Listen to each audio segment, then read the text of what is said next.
Jonas Morgan was a renowned cave explorer, famous for uncovering some of the most dangerous and awe-inspiring caves across the world.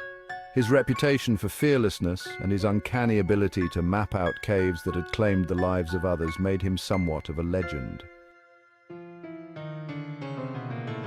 When he heard about a cave in a small remote town rumored to be cursed, his curiosity was piqued. Locals called it the Cave of Coffins, warning that no one who entered ever returned. The stories were steeped in fear, but Jonas wasn't one for superstitions. Stay out of that cave, they warned, but Jonas ignored them. He had faced death many times in the past and survived. This, he thought, would be no different. Armed with his gear and confidence, Jonas made his way to the cave, tucked deep within the woods.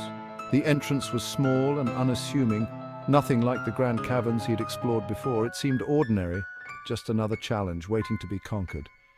He set up his ropes and lights, securing his helmet, and ventured inside. The cave was cold, the air thick with the scent of earth and something else, something foul, like decaying flesh. As Jonas moved deeper, the tunnel walls became more intricate, as if carved by hand, with strange symbols etched into the stone.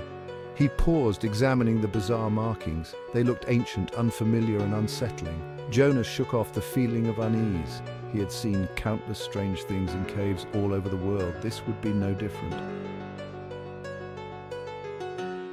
Hours into the exploration, the tunnel opened into a massive underground chamber. His flashlight revealed rows of strange wooden coffins lining the walls, some stacked haphazardly on top of one another. Each was intricately carved, with the same symbols he had seen earlier. A thick layer of dust covered everything, and the air seemed heavier, as if the cave itself was holding its breath.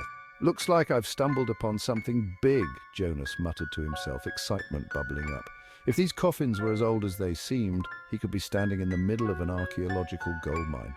He approached one of the coffins and noticed that its lid was slightly ajar. His heart raced with anticipation as he knelt down and pushed the lid open. Inside was the skeletal remains of a person draped in tattered robes with long bony fingers curled over its chest. Jonas felt a chill crawl up his spine, but he wasn't deterred. As he stood up to examine another coffin, the atmosphere in the cave shifted. The air grew colder and the symbols on the walls seemed to shimmer in the dim light of his flashlight. Jonas suddenly felt as though he wasn't alone. Ignoring the creeping dread, he moved toward the largest coffin in the center of the chamber. It was different from the others, larger, with darker wood, and the carvings on it were more elaborate, almost violent in nature. He hesitated for a moment, but his curiosity overpowered his fear. He pushed the lid open. Inside was an ancient, withered corpse, its skin stretched tightly over its bones, with black, hollow eye sockets that seemed to stare right through him. As Jonas leaned closer to inspect the figure, a gust of freezing wind rushed through the cave, extinguishing his light. Panic surged through him as the darkness swallowed him whole. He fumbled for his backup light, and when he switched it on, what he saw made his blood turn to ice. The skeletons inside the coffins had moved. Where once they lay still, their hollow eyes now glowed with an eerie red light, their heads slowly turning toward him, their fingers twitching as if waking from a long slumber. Jonas stumbled back, the weight of his fear making it hard to breathe.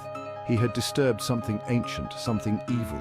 Suddenly a voice echoed through the cave, low and menacing. It wasn't human. It sounded like a chorus of voices, all speaking in unison. "You should not have come here." The skeletal figures began to rise from their coffins, their brittle bones creaking as they moved. Jonas turned and bolted toward the tunnel he had entered from, but the walls of the cave seemed to shift and twist, trapping him inside the chamber. The way out had vanished. Desperate, he searched for another escape, but the skeletal figures were closing in on him, their glowing eyes piercing the darkness. The voice grew louder, filling his head, making it impossible to think. "You will join us!" Jonas felt his legs give out as a skeletal hand wrapped around his ankle, pulling him toward the largest coffin. He screamed, thrashing against the cold, bony grip, but more hands joined in, dragging him across the floor. "No, let me go," he shouted. But his voice was swallowed by the dark, and the voices only laughed in response. As he was pulled closer to the large coffin, the corpse inside began to move, its decayed face twisting into a grotesque grin. Jonas struggled, but it was useless. The coffin's lid creaked open, wider and wider, as if it were welcoming him. And then, just as Jonas was pulled to the edge of the coffin, everything went black.